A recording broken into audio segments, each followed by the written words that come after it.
Зураб Иосифович Адзенба, известный абхазский ботаник, географ, заведующий отделом флоры и растительности Ботанического института Академии наук Абхазии.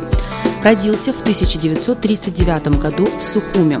С отличием окончил биолого-географический факультет Сухумского государственного педагогического института в 1963 году. Некоторое время работал в Абхазском областном совете по туризму, Центральном научно-исследовательском институте туризма, впервые созданном в городе Сухум. Учился в заочной аспирантуре при кафедре физической географии ТГУ. В 1975 году начинает работать в отделе флоры и растительности Сухумского ботанического института, сначала младшим научным сотрудником, а затем научным сотрудником, ведущим научным сотрудником. В 1983 году защитил кандидатскую диссертацию на тему «География и экотопология эндемов флоры Абхазии». Зураб Адзенба – один из первых исследователей, предложивших создать национальный парк на базе Рицинского заповедника. Зураб Иосифович является автором и соавтором монографий, учебников и карт, инициатор подготовки и издания карты Республики Абхазия в 1997 году. Зураб Адзенба – участник многих экспедиций по исследованию флоры Абхазии и Кавказа.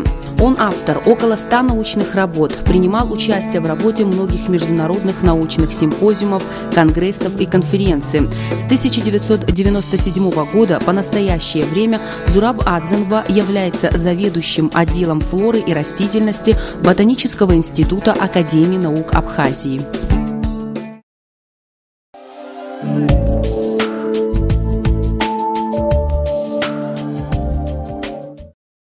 Охрана окружающей среды сегодня очень болезненная проблема. Она из общественной переросла в государственную и даже в мировую.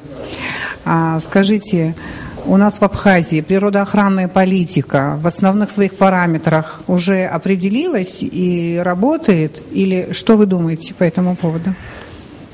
Вы знаете, что на сегодня она не только, она вначале была более-менее определена, но экономические проблемы, которые стояли перед послевоенной Абхазией, они были так сильно сплетены, что мы начали продавать право на лов рыбы. Не просто улов. Продавать начали лес, бесконтрольная рубка леса, понимаете? Но сегодня традиционно это осталось на том уровне почти, просто меньше потребностей стало видно. Но сегодня каштан вывозится и сегодня тоже. В Гагрском районе особенно не прекращены. И здесь в ущелье Кудора тоже продолжаются рубки. И кто контролирует эти рубки, кто смотрит за этим, никто не знает. То есть вы критично относитесь к природоохранной политике, да, которая... Потому что заповедники наши фактически не существуют как заповедники. Это я прямо вам говорю и не постесняюсь сказать. Рицинский национальный парк. Вы к Рице близко к озеру не подойдете. Все заставлено ларьками, будками, ресторанами и так далее. А где та природа, ради которой приезжают туда туристы? Они же не только поесть и выпить приезжают туда, а еще и полюбоваться. Зураб Иосифович, безусловно, все природные ресурсы занимают важное место, да? У каждого как бы свое место. Вот скажите, пожалуйста, вот особенное место растительного мира, в чем оно заключается? В чем заключается? Да. В том, что растительный мир – это фактически средство существования человека. Вот. Отсюда исходите сами. Помимо красоты еще и польза большая от всех этих растений, от древесины, от лекарств, от декоративных свойств многих растений. Это же все как-то формирует человеческое отношение к природе. Немало случаев, когда охрана одного объекта, скажем, природы наносит вред охране другого объекта природы. Вот в Абхазии такие случаи известны? Да я не думаю, чтобы... Нет, такого нету. Единственное, хотя нет, в геологии тоже при разработке каких-то полезных ископаемых. Вот вы знаете, в Ткварчеле, что было, разрабатывали открытым способом уголь, всю Галицгу опять засорили, она стала черной, и рыба стала пропадать. Сейчас как будто это что-то немножко под контроль взяли и не так сильно активно сбрасывают. Там же, где стоит элеватор по погрузке этого угля, прямо из-под основания этого элеватора выходит радоновый источник. Уникальный радоновый источник, который является прекрасным бальнеологическим ресурсом. Скажите, вы работаете со студентами. Что вы можете сказать об их отношении к окружающей среде, к природе, к растительному миру? Вы знаете, я хочу отметить, что студенты – это выпускники наших школ. И этим я все сказал. Почему? Потому что очень мало преподавателей, биологов и географов, которые знают нашу природу настолько, чтобы оценить ее богатство. Вот. И мне кажется, что очень многие учителя поверхностно очень относятся к этим проблемам. Я когда веду курсы экскурсоводов, столько вопросов задают, почему так, почему не так. Я говорю, а вы спросите у администрации, вы спросите у директора там, какого-то учреждения или еще что-то. Почему так? Потому что нет экологического воспитания у нашей молодежи.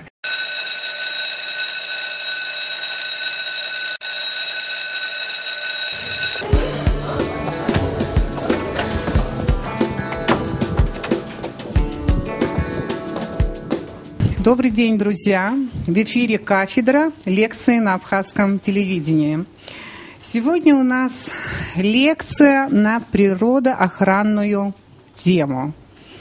Один человек сказал, чем больше дров, тем меньше лес. Гость нашей программы Зураб Иосифович Адзенба, кандидат биологических наук, доцент Абхазского государственного университета, заведующий отделом флоры и растительности Ботанического института Академии наук Республики Абхазия. Добро пожаловать. Спасибо. Уважаемые коллеги, можно так сказать, потому что я сам биолог-географ. Вот. Сегодняшняя наша тема посвящена, как вы видите, уникальным объектам растительного мира Абхазии и их состояние. Тема злободневная. Вы сами увидите, почему и как. Значит, я хочу начать с того, кратко охарактеризовать природу Абхазии в общем, в целом, и показать, что где и как все, что расположено у нас на территории Абхазии. Здесь вы видите карту республики. Но если исходить из главных причин, природные условия Абхазии очень уникальны, потому что, находясь на широте 42-43 градуса, там с минутами, будем разницу такой не будем сейчас вдаваться в подробности, хочу сказать, это 42-43 градуса, это почти середина северного полушария, если брать по широте. Но природа у нас на побережье субтропического типа, климат, а в горах климат арктический. То есть на территории вот этой маленькой республики нашей Абхазии, а в ботанико-географическом это тоже как регион Абхазии, это междуречьем Зымта и Кодор, да, то здесь представлены все широтные пояса северного полушария, кроме тропиков. Представляете себе, какая уникальная территория нашей республики. И вот в этом маленьком кусочке представлены все вот эти вот природные климатические зоны. Даже начиная с берега, где характерны субтропические ландшафты, там пицунская сосна, в парках наших полно интродуцентов, которые росли раньше еще во времена Сарматского, это где-то около 12-13 миллионов лет назад.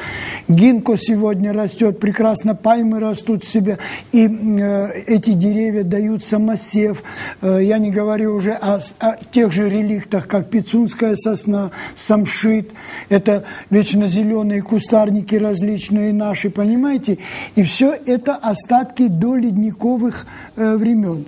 То есть здесь были настолько разные условия даже в геологическом, историческом плане, что сохранилось очень много тех ландшафтов, которые были до ледника, до оледенения территории.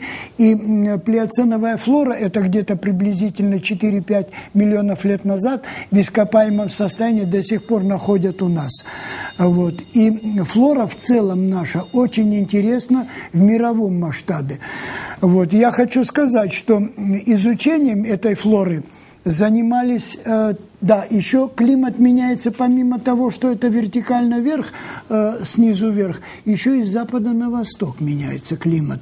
Если вы обратили внимание, вот Гагра, например, средняя температура января плюс 7 градусов, а в Очимчирах, казалось бы, это южнее, да, вот где-то вот, это здесь, допустим, или в Галле еще, как говорится, еще южнее, температура 5, максимум 6 градусов, средняя температура января, на градус ниже.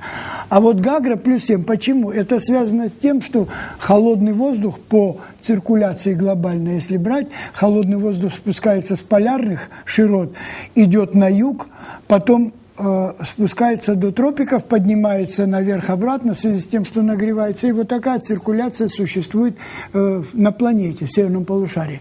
А здесь у нас холодный воздух попадает на стену Кавказского хребта. Он как бы спотыкается об эту стену. И в Гаграх он не спадает уже в море, струя этого холодного воздуха, а в Очимчире Галле все же цепляет за материк, зацепляет за сушу, и там потому холоднее. И даже вот если вы знаете пицунская сосна, например, или другие растения, преобладающие дальше, мюссер, пицунская сосна не идет нигде, не встречается. Это уже другие виды сосен, это другие деревья. То же самое там и на склонах. Дуб Гартвиса, много различных теплолюбивых растений. А на востоке ольшатники идут на побережье. Если вы знаете, Гальский район, Очимчирский район преобладает ольха. И по этим самым устьям и долинам рек, по первым террасам встречается крылоплодная лапина. Вот. Это тоже реликтовое дерево. Ну, а такие вечно зеленые кустарники, как самшит, вы тоже, наверное, знаете прекрасно, рододендрон понтикум, лавровишня, это все вечно зеленые реликтовые растения, которые сохранились с доледникового времени. Вот если говорить, кто занимался исследованием нашей флоры и растительности, Николай Михайлович Альбов, он фактически, не считая эпизодических посещений с начала XVIII века, Дюмон-Дюрвиль, там и другие ученые приезжали, уезжали, Нордман приезжал сюда, один день вокруг Сухума путешествовал, собрал кое-какие растения. А вот капитально начали заниматься исследованиями флоры Абхазии, это вот начиная с Николая Михайловича Альбова.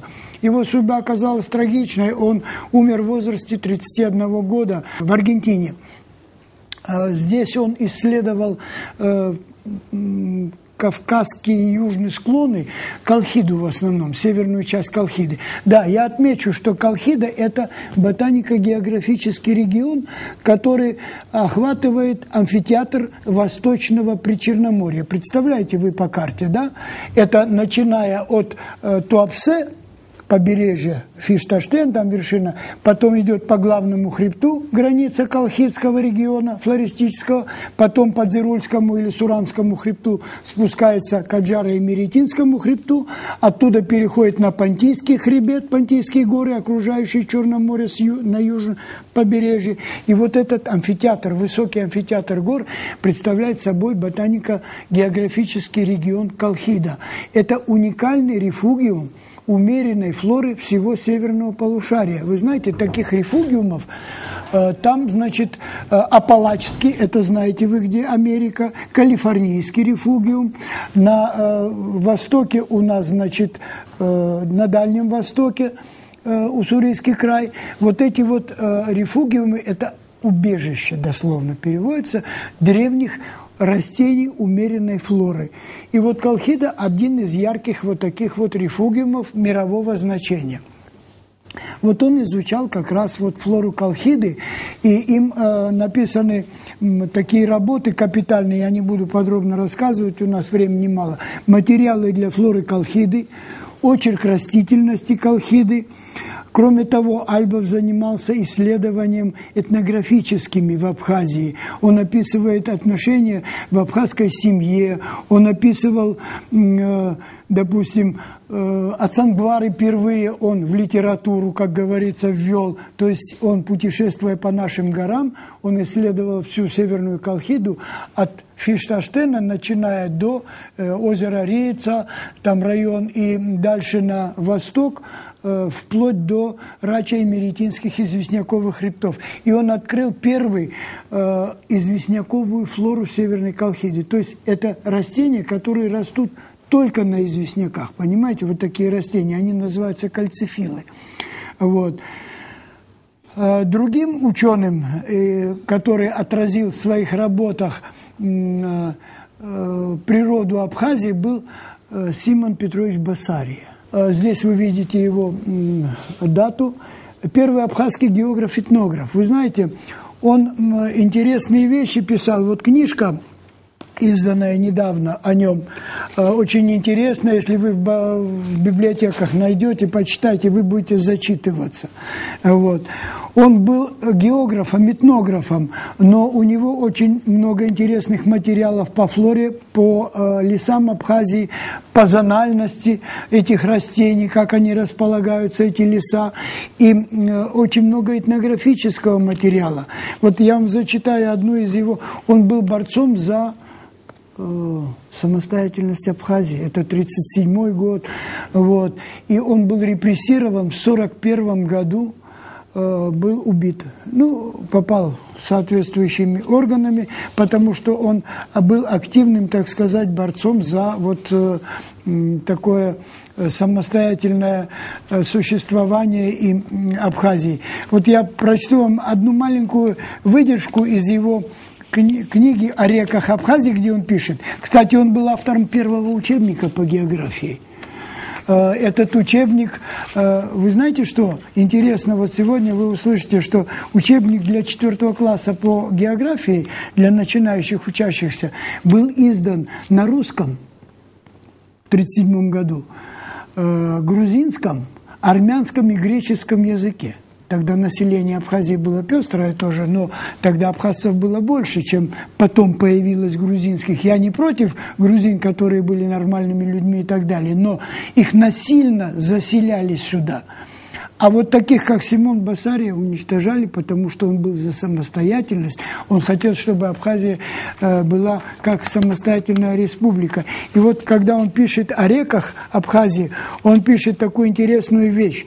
«Мрачные гиганты, подставляя свою грудь дерзкому и сильному натиску, мужественно отстаивают каждую песчинку свою, но все же незаметно разрушаются до основания волей-неволей, бросают в молочные клокочущие воды горного ручья целые глыбы с дом величиной. Это продукт неустрашимой настойчивости ручья, это дар за его энергичный вековой труд. Рушатся, казалось бы, незыблемые устои грозных великанов. И думается нам, что в этом вечном неумолимом шуме, в этом хаосе звуков кроется громовая угроза врагам, утесам. Чудится рев речек и водопадов. Поди прочь с нашего пути развития. Мы прокладываем себе дорогу к морю, где нет разницы между малыми и большими реками. Вдумайтесь в эти слова. Это касается нашей республики. Понимаете? Вот. И вот этого человека уничтожили, как говорится, вот во времена режима определенного, вы сами знаете, наверное, из истории и так далее. Он оставил очень большой след в исследовании, в преподавании географии, этнографии. И вот эта книжка, действительно, здесь вы можете много чего интересного найти.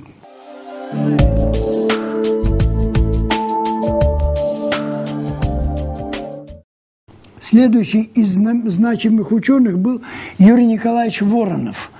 Это известный исследователь нашей флоры, но он был очень многогранен. Он занимался изучением флоры и Абхазии, он занимался прикладной ботаникой, искал, какие вещи можно выращивать в Абхазии с точки зрения практического хозяйства, хинное дерево там и другие различные растения, которые были бы и интродукцентов, и занимался исследованием флоры Абхазии тоже. Им было около 1400 видов, и рукопись по флоре Абхазии, первая рукопись, она так и не дожила до... Он умер, не успев создать вот эту первую флору Абхазии. После него изучением флоры Абхазии занимался Альфред Алексеевич Колоковский.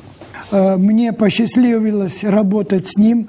Это ученый, который открыл в Абхазии тоже очень много новых видов современных растений, около 45, и 150 новых видов он дал науке, изучая ископаемую флору Абхазии. Древние доледниковые виды, плиоцен, мезозойского времени, и это где-то 5-6 миллионов лет, эти все отложения были найдены в Абхазии. То есть здесь росло и гинко. Вы знаете гинко, да, наверное, это всем известно. Сейчас очень модное растение, которое гинкоум производит лекарства из него. Вот, это родина Китай. И многие другие растения, которые произрастают у нас сейчас уже как интродуценты, и бамбук, и пальмы, некоторые виды пальм и так далее. Все они найдены в ископаемом состоянии у нас. Понимаете? И вот эти раскопки производились в ущелье Кодора, на Пицунде. Предковая форма пицунской сосны, Pinus propitiusa, тоже была обнаружена им, которая раньше росла по всему южному склону Большого Кавказа, когда между Каспийским и Черным морем был пролив. Вот. Так что пицунская сосна – это тоже реликт своего времени.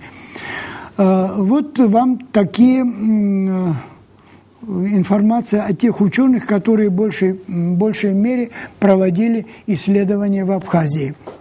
Но хочу отметить, что Кавказ, как часть европейско-кавказского провинции Средиземногорной области, является одним из главных звеньев. Вы представьте себе карту Евразийского материка: Пиренеи, Альпы, Балканы, Крым, Кавказ, дальше Копетдаг, Памир, Тянь-Шань. Это гигантская цепь гор. Кавказ является одним из звеньев вот этой гигантской цепи гор, и поэтому флора его очень интересна. Почему? Потому что в горах, как нигде в других местах, очень богатое разнообразие природных условий, как климатических, геологических. Вот как вы увидели, климат меняется очень быстро сверху вниз или снизу вверх, наоборот. Геологические породы очень резко меняются. У нас, например, известняки и так далее тоже создают своеобразную форму. Здесь представлено на Кавказе 4700 видов растений, если мы уберем все завезенные, парковые, фруктовые там, и так далее, и так далее. 4700 видов. Вот. Эндемизм Кавказа составляет 1900 видов. То есть вы знаете, что такое эндемики? Эндемос – это греческое слово, местный народ, дословно, если перевести. То есть местные растения, которые являются родиной которых является Кавказ. Вот эти эндемичных растений среди 4700 видов 1900 кавказских, 42%. Если брать колхиду, вот этот амфитеатр, о котором я говорил, 3600 видов объемлет колхида, из них 600 являются эндемиками колхиды, вот этого амфитеатра. А это 17%. А Абхазия насчитывает, территория Абхазии насчитывает 1924 вида естественной флоры. Убрать, если все интродуценты, сельхозкультуры и так далее. 1924 вида. И здесь представлено 320 колхидских видов эндемичных с центрами, а абхазские являются тоже частью колхидских элементов, и они представлены 82 видами. В Абхазии только с центра ареала, если брать Абхазию, там Мзымта-Кодор, да, представляете себе, то здесь 82 вида, которые в мире больше нигде не растут. Все, понимаете? Вот что интересно. Кроме того, интересно и то, что флоры, как я уже сказал, начинают формироваться с сармата, и хочется отметить, что 93% абхазских эндемов из этих 82 являются петрофитами, то есть каменные субстраты. Петрос – это камень, геология. Из них 87% из этих 82, эта цифра небольшая, но они очень уникальны. Здесь 87% кальцифилы, то есть растения, которые произрастают только на карбонатных субстратах. Есть маленькие отклонения, на порфиритах тоже были отмечены 1 или 2 вида, но там, где порфирит уже начинает менять свой химизм и подходит близко к известняковому, так сказать, к насыщенному карбонатными солями. И вот этих известняковых видов, значит, 87%. Следует отметить, что кальцифилы распространены по всей Северной Колхиде, там, где есть известняковые массивы, начиная от Фишташтена до Рача и Меретий. И вот Альбов, когда изучал эти растения, он впервые отметил, что флора известняков Абхазии очень сильно отличается от остальных цинозов и видов. И здесь, значит, он приводит такие цифры. На Черкесию, это то есть восточное Причерноморье, начиная от Туапсе, да, вот, приходится 16% кальцифилов. На Абхазию 49% кальцифилов. Представляете, разница какая? Мингрелию 23% и Рача и Меретию 12%. То есть эта зона известняков по южному склону Главного Кавказа, что протягивается, она представлена вот такой цифровой материал кальцифильных видов. Это говорит о чем? Это говорит, что природа Абхазии создала и сохранила эти кальцифильные реликты в прекрасном состоянии, в большом количестве. Почему? Потому что амплитуда высоты большая, температура воздуха, количество осадков. Здесь все сосредоточено прекрасно, наивысшие цифры здесь достигают. И вот здесь поэтому сохранились вот такие уникальные растения. И сейчас мы перейдем к демонстрации тех растений, о которых я хотел вам сегодня рассказать. Вот я, как уже сказал, здесь вы видите с востока то есть с запада на восток, если будем идти, здесь вы видите Мюссерские холмы представлены, и Пицунда-Мюссерский заповедник располагается здесь. Вот я хочу сказать, у нас 3 заповедника в Абхазии: Пицунда-Мюссерский, Схугу-Местинский и Рицинский национальный парк, площадь которого сейчас увеличена. Вот. Но об этом состоянии их я потом скажу в конце, но я хочу просто ознакомить вас с теми интересными растениями, которые растут, например, в Пицунда-Мюссерском заповеднике. Древовидный вереск. Это растение распространено эпизодически по Средиземью, по берегам Средиземного моря. И вдруг единственное место в Союзе бывшем – это Пицунда-Мюссерский заповедник. Древовидный вереск до 7 метров высоты достигает. Это кустарник с красивыми вот такими соцветиями и так далее. Но, что интересно, он встречается еще на горе Килиманджаро, на высоте 4000 метров. Центральная Африка. Вот вам какие интересные ареалы у растений, понимаете? И что получилось? Почему? Значит, условия одинаковые, идентичные с нашим Мюссерским заповедником.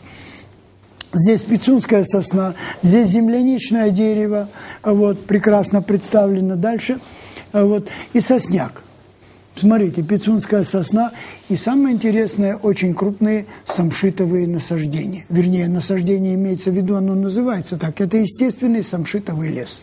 А вот это Пицунский заповедник. Здесь интересно еще и то, что в заповеднике встречаются определенные группы растений. Вот пицунская сосна сочетается с подладанником красным, который вы видите здесь. И вот это растение, это наверху ладанник, вот, а на нем паразитирует растение подладанник красный. Это единственный представитель во флоре бывшего СССР из семейства, тропического семейства рафлезиевых. Знаете, самые крупные цветы – это рафлезия.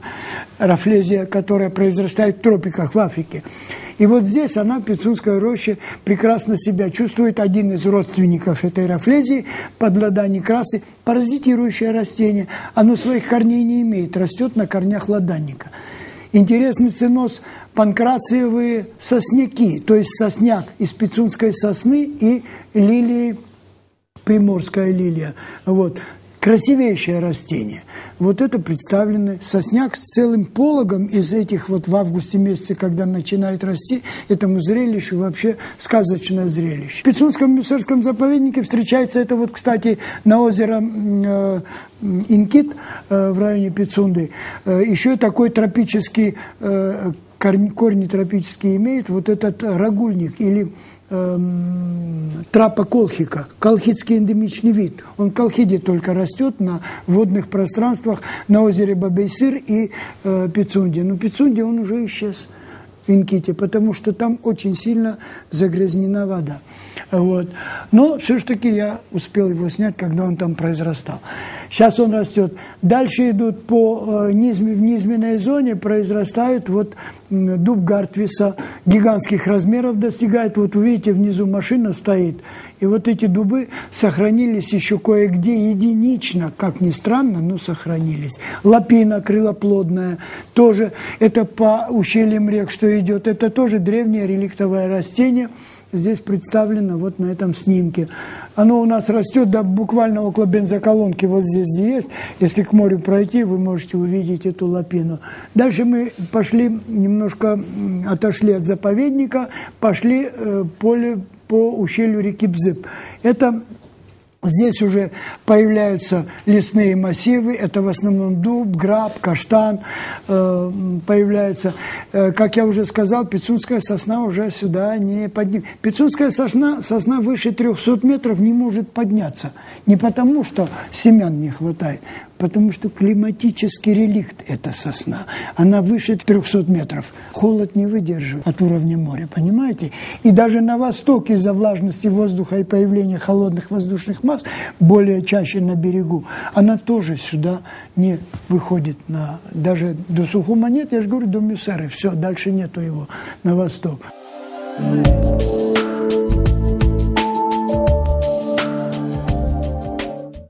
В ущелье Бзыби и в ущелье, там написано Бзыбское ущелье, но это приток реки Бзыб, это Юбшарский каньон. Вы, наверное, все бывали на Рейце и знаете.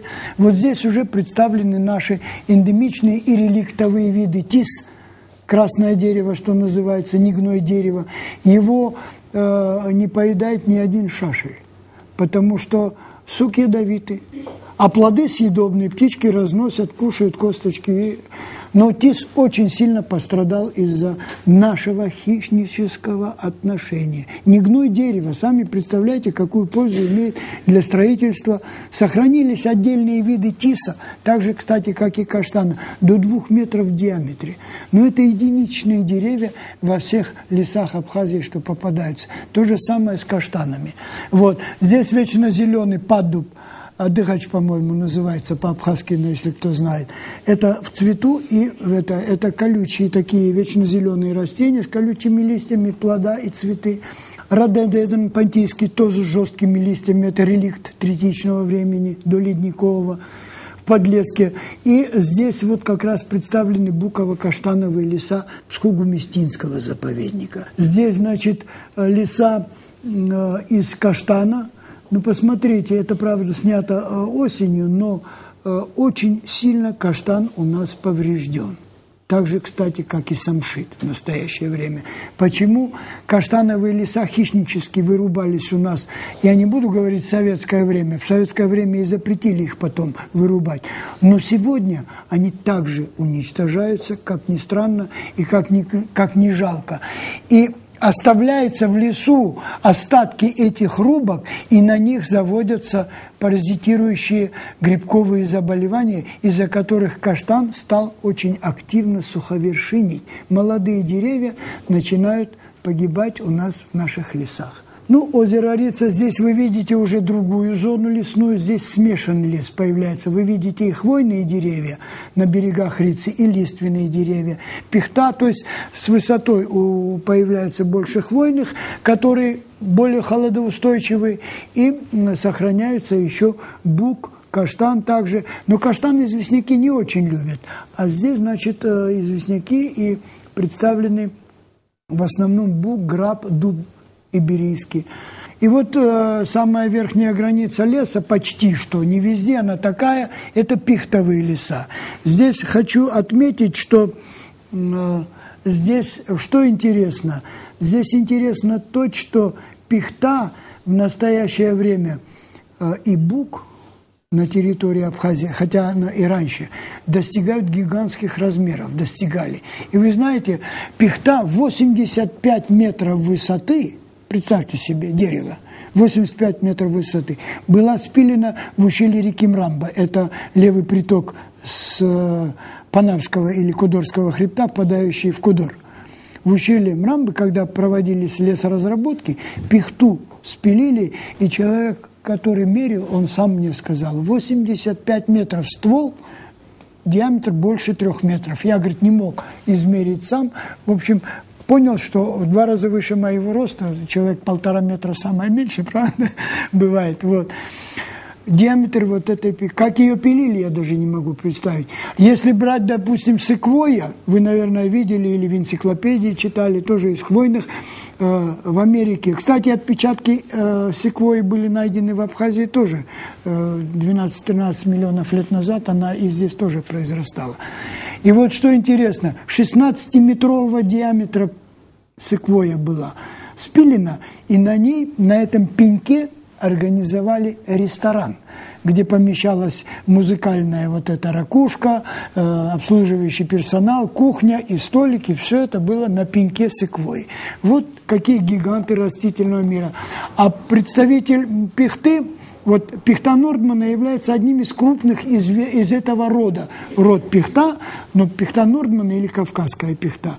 Вот представьте, такое бук достигал, сейчас у нас таких буков, наверное, не осталось, достигал высоты 50 метров буковые стволы, деревья, то есть с диаметром более 2 метров. Представляете, бук, который валяется у нас сегодня, вот когда после войны начали рубить буковые леса, и каштан.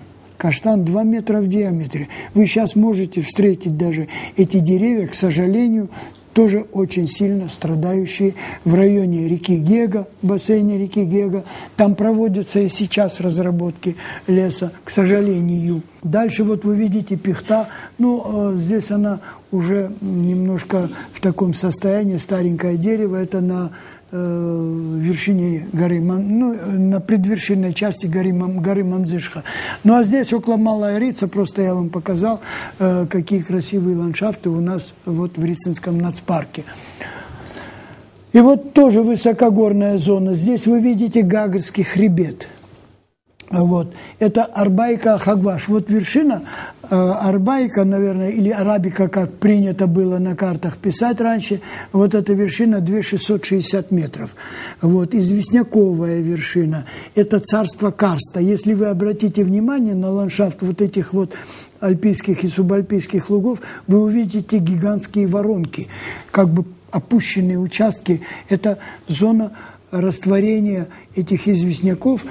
Опускается постепенно, происходит растворение, образуются вот эти воронки. Здесь пихтовый лес, и также встречается, вот вы видите здесь уже скалы, каменники, осыпи, это уже на Гагарском хребте, царство кальцифильных эндемов, вот эти места.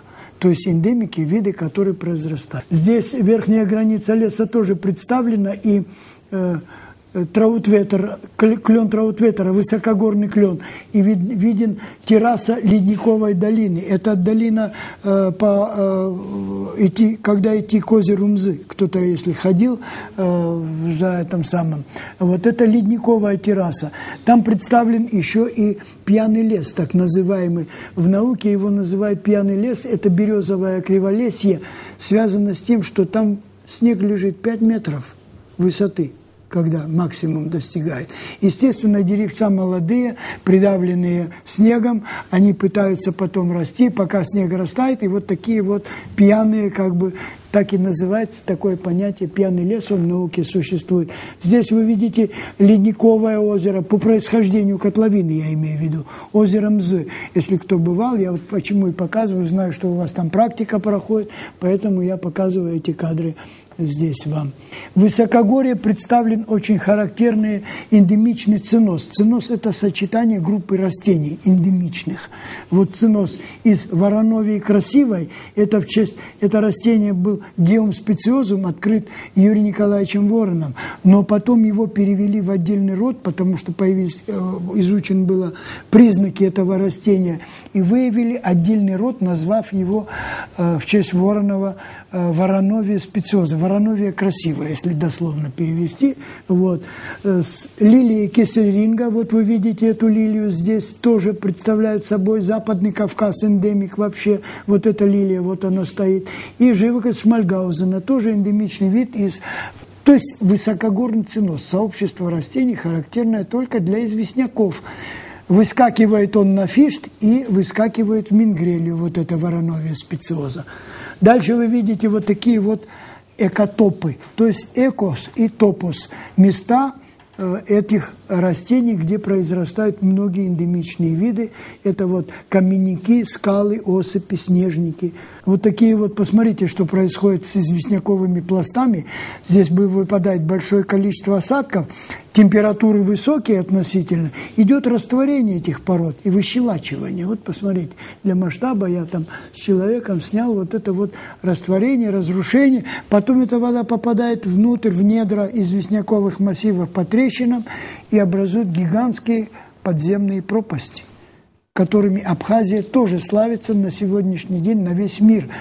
Самая глубокая карстовая пропасть в мире Крубера или Воронья, еще называют ее вторые открыватели, которые опустились ниже, чем первые, которые назвали ее Крубера. Но все равно в географах принято этикет такой, первооткрыватель, который дает название, это название должно оставаться сохраненным. Так вот, эта пропасть Крубера 2169 метров глубины. Представьте себе, 2 километра, почти до уровня моря. Кто в Гаграх купался на море, наверное, попадали в струю холодной воды. Там из-под пластов известняка, где-то в районе 150 метров от берега, выходят карстовые источники, так же, как, собственно, речка, которая снабжает водой, холодная речка, и другие речки, которые выходят на южных склонах, вернее, у подножия Гагарского хребта, это все карстовые источники.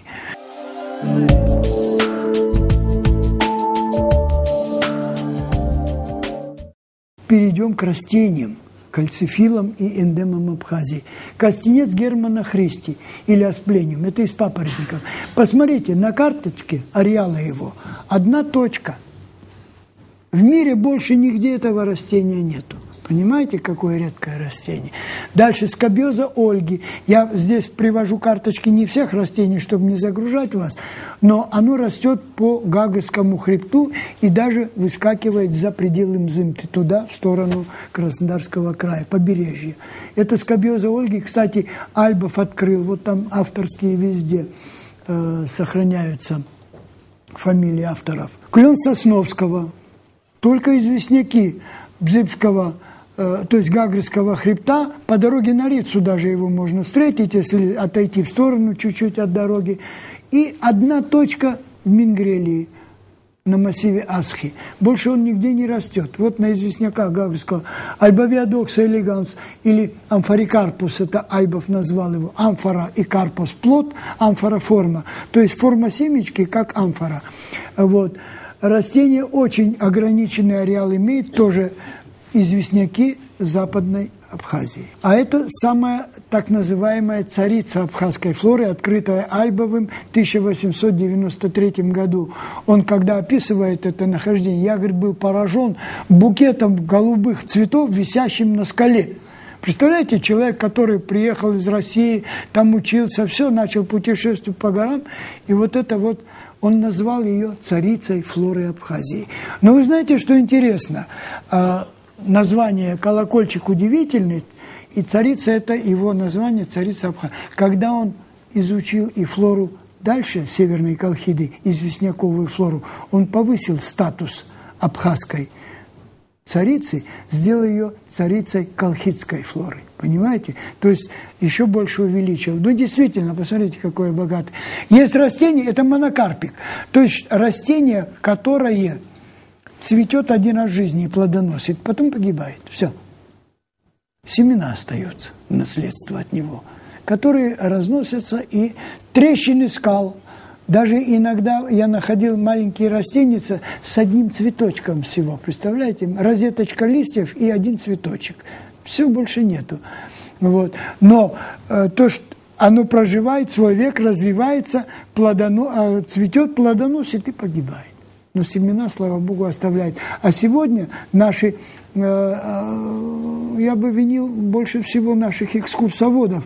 Я один раз показал им это растение. Теперь я очень часто вижу, как на Рицинской трассе валяются вот эти цветы. Понимаете, это о чем говорит? О нашем отношении. Мы показываем, хотим гостям похвастаться, и в то же время сами не можем предупредить, что это растение рвать нельзя.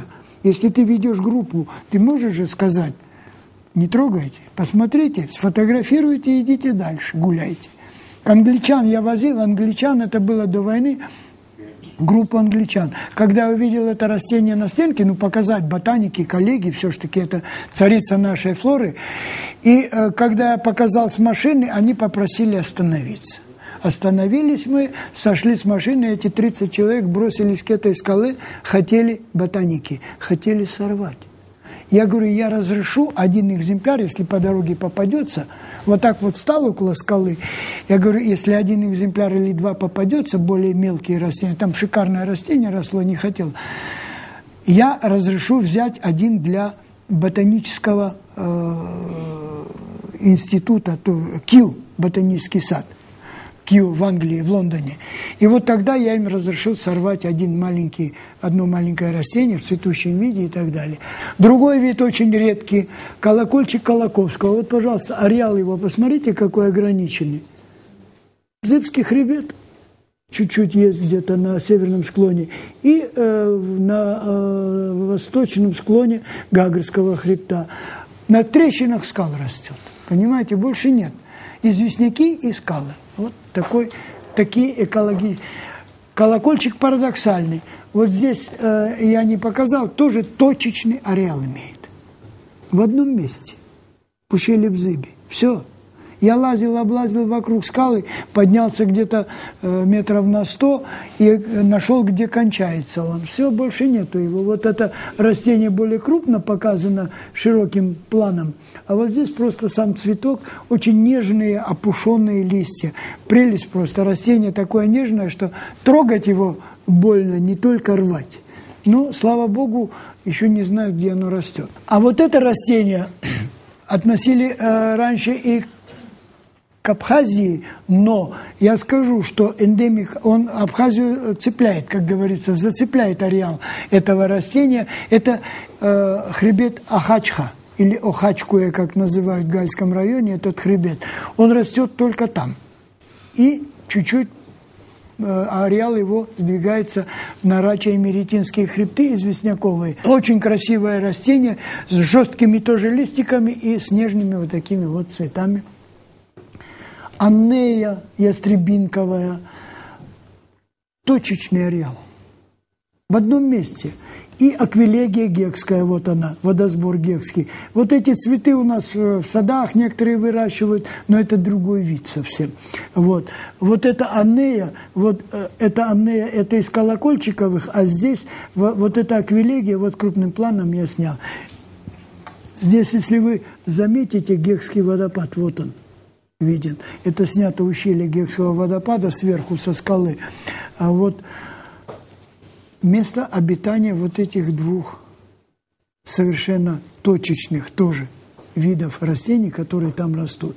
Здесь уже пошли субальпийские луга. Здесь вы видите гвоздика абхазская, она так и называется в официальной литературе научной. Камнеломка абхазская, бетоника абхазика растут у нас на субальпийских лугах. Здесь два представителя тропических родов, которые растут у нас, эндемики Абхазии. Диаскорея кавказская растет от Мзымты до Кодора, больше ее нигде не встретите. Это родственница Диаскорея батата, что на Балканах растет, в Японии другой вид растет этого рода, но Диаскорея кавказская встречается только здесь, по всей территории Абхазии. И Лептопус колхидский, он так и называется колхидский, потому что он представлен на известняках колхиды. Это два представителя тропических родов, которые сейчас произрастают на земном шаре. Но виды наши эндемичные. Дрог абхазский, это создают целые сообщества, дроковые дубравы, например. То есть дубовые леса вот с преобладанием вот этого красивого такого растения. Василек барбея, альбовский вид, который был им описан еще в 1892 году, когда он путешествовал. И кималариела абхазская, это из семейства сложноцветных, астра абхазская бывшая, потом была переведена она в род кималарил, потому что признаки были отличительные от астры. Василек барбея, то есть василек абхазский, посмотрите, какой вид у него, такой бодренький, красивый, вот. И тоже опушенные, прекрасные, нежные листья. Вот еще патентила камилы, да, или лапчатка камилы. Вот здесь это растение растет на мокрых скалах. Представляете, вот оно больше в другом месте не может расти. Только мокрые сочащиеся скалы. Экотопов, я когда занимался исследованием, я определил 11 типов экотопов, где растут наши эндемы, начиная от самых сухих, освещенных известняковых скал и кончая самой влажной и даже на дне ручейков с известняковым субстратом. Мзымтелла, так и назван, Мзымтелла склерофила, то есть жесткими листьями, насыщенные известью. И пупочник Кузнецова. Листья у него очень жесткие. Пупочник почему назван? Потому что цветок, посмотрите, в середине цветка как будто пупок. Видите? Вот. Он так и называется. Амфалодес, омфалос – это пупок и так далее. То есть латинское название. Вот. Растение очень редкое, точечный ареал, ущелье Бзыби. Теневые полуосвещенные скалы. И после таяния снега он начинает сразу цвести. Потом, листья сохраняются, но, в общем-то, растение очень уникальное. Минуартия красночашечная из гвоздичных и из зонтичных это Сезели рупикола или жабрица скальная. Известняки, посмотрите, трещина известняка в высокогорье и известняковый субстрат, видно там по стенке, это вдоль побережья Черного моря растет на небольшом расстоянии, потом меняется другим видом жабрицы, заменяется. Здесь сатурея бзыбская, кто абхазцы знают, ацебра, знаете, слышали? Вот, но это бзыбский вид, который растет только на Гагарском хребте и на Бзыбском хребте. Вот. И шлемники лены, вот это вот растение, шлемник, это самое, скутелярия, это еще альбовский вид, это вид Воронова, видите? То есть они оставили о себе какую память в исследовании флоры Абхазии. Лютики лены, тоже альбовский вид. Лютики лены растет у нас в самой высокой части известняковых хребтов, там, где только растаял снег, появляются ковры из лютика и лены. Вот этот лютик очень с мощными, такими жирными листьями, совершенно отличается от других лютиков, которые вы все видите внизу и, наверное, видели. И лютик Грасгейма растет только по краю у самой воды ручейков, известняковых ручьев. Вот вам такие вот экологические места, где эти редкие растения произрастают. Здесь крестовник Каревона. Вот это растение тоже, и здесь еще видно молоденькая диаскорея, видите, листья отличаются. Крестовник Каревона создает целые цинозы пихты вместе с этим пологом из этого растения. Дальше очиток, ну это седум. Крокус валикола и ашхардац. Ашхардац вы все знаете, полигонум корнеум, то есть вы слышали об этом растении. Вот здесь вот вы это можете увидеть. Генциана парадокса. Это растение тоже, вот ареал ее здесь тоже виден. И здесь генциана бзыбская, только в ущелье Бзыбы. Все. Вороновия красивая, то, что я вам говорил, вот ее ареал. Она даже в Адыгее попадается, встречается по Северному Кавказу, тоже на известняках. И у нас вот по горным хребтам на территории Абхазии. Это очень редкие растения, тоже борщевик известняковый, химзидия, тоже альбовский вид, и один и другой. Вот известняки везде, вы видите? Все, они в других местах не растут. Лук де Кандоля. А вот Пицундо-Мюссырский заповедник общим взглядом. Посмотрите, даже сохранилось «Берегите леса». И вот Псхогумистинский заповедник, как выглядит сегодня. То есть я хочу этим сказать, какое отношение к нашим заповедным территориям. Пожалуйста. Вот смотрите, даже еще дальше, вот надпись «Туалет». Что вы еще хотите? Сосна пицунская выживает и страдает от морских прибоев и от человека. Посмотрите, что человек делает сегодня в Пицунском заповеднике. Кострища, свалки мусора. А это Мамдзышха, Гагарский хребет, вершина, которая представляет собой очень тоже ценный центр флористического вот такого вот района. На этом я закончу, не буду вас загружать. Рицинский национальный парк, вы сами знаете, что там творится. Там свалки мусора под каждым деревом, под каждым кустом, только в нескольких метрах от трассы. А на трассе стоят эти самые урны с мешочками целлофановыми и так далее. А на Аватхаре, прямо на речке Лашипсе, туалет стоит, прямо над рекой. Ну, это наше с вами отношение. Поэтому мне хочется, знаете, что сказать? Я рад, что здесь биологи, ботаники, географы, наверное, тоже есть. Побольше занимайтесь исследованием, изучением своей природы, своего края. Тем более он уникален в этом отношении. Это мой вам совет. И востребованность к этим кадрам есть. Ну что, если эти все заповедники, кроме Рицинского нацпарка, относятся к Абхазлесу, это все равно, что ягнята в подчинении волка находятся. А как рубят лес наши лесоводы, вы видите сами. Вот на Мамдзышке какие бревна валялись после войны у нас, когда туркам мы продавали лес и так далее. Огромные гигантские буковые стволы, которые бракованные, спиливаются, лишь бы спилили ствол и скинули назад, вниз привезли. А возьмут его или нет, потом на дрова продавали. Огромные деревья бука. А вот я что хотел вас, так сказать, не удивить, а показать вам наше отношение к нашей уникальной природе. Наше, извиняюсь, ну, как бы не сказать плохого слова, бранного, наше ужасное отношение к этим нашим богатейшим ресурсам планетарного масштаба.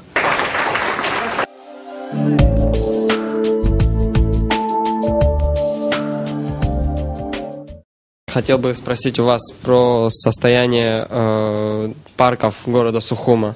Ну, вы сами видите. Ну да, но... Вот вы знаете что, это же зависит не от ботанического института, это зависит уже от городских властей.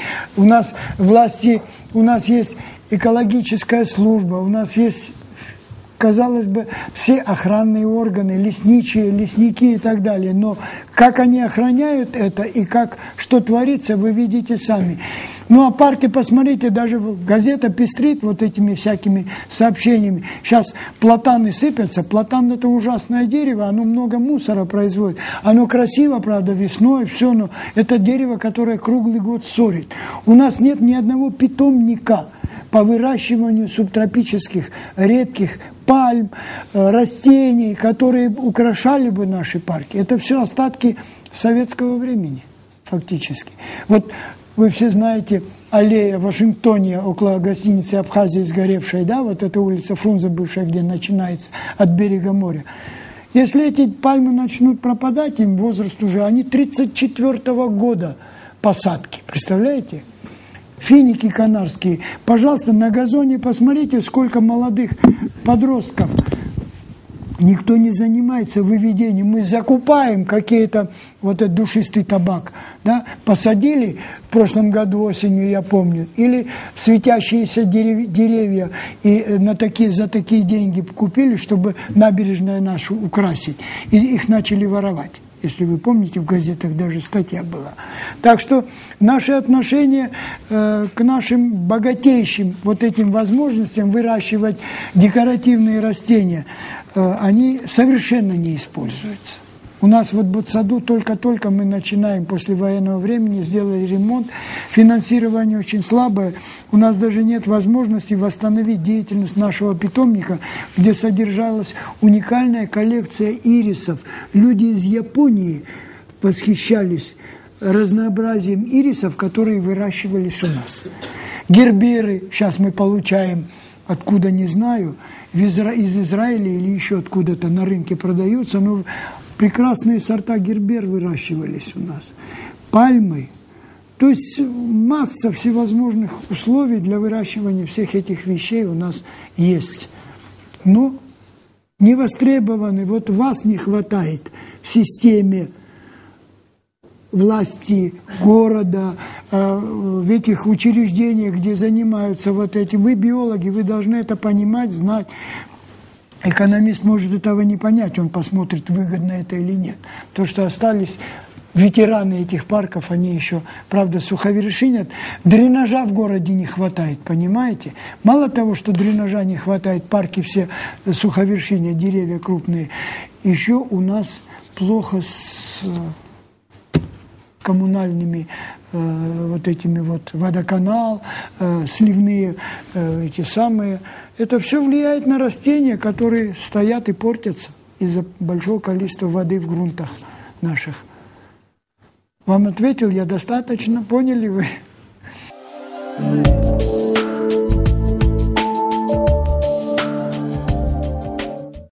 Спасибо огромное, Зураб Иосифович. Я знаю, что вы могли бы еще очень долго говорить. Вы нам показали сегодня такое царство красоты. Мы живем в царстве красоты. Просто нам надо пошире немножко открыть глаза. Ну, разные бывают студенты, да, мы же понимаем. И возможно, что и в этой аудитории есть человек, 1, 2, не знаю сколько, которые через определенное время будут настоящими вашими последователями, которые будут заниматься наукой именно в этой сфере. Но заканчивая лекцию, хочу сказать, что если бы не было бы таких талантливых, замечательных ученых людей, вот в нашей Абхазии, таких научных кадров, наш проект вообще не состоялся бы, не было бы никакой кафедры, лекции на абхазском телевидении. Благодаря нашим кадрам, нашим профессионалам, специалистам, которые, кстати говоря, были еще воспитаны, они выучились в советское время, мы имеем возможность сегодня гордиться своей наукой и разными науками, скажем так. Спасибо огромное вам, Зураб Иосифович. Все было замечательно. Это была кафедра лекции на абхазском телевидении. Смотрите нас и слушайте нас каждый вторник на экране абхазского телевидения. До свидания. Спасибо.